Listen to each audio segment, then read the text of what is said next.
Welcome to a Foxy Tech Tips tutorial on enabling or disabling dictation on the Apple Watch Series 10.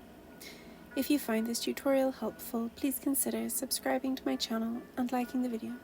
Press the digital crown to open the App menu. Tap the Settings cog to open Settings.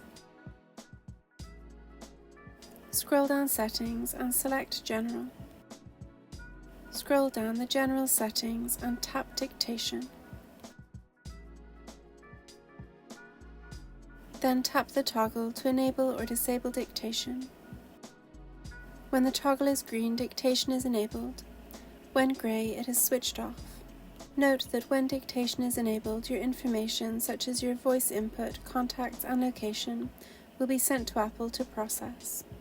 When dictation is enabled, you can enable or disable auto-punctuation below.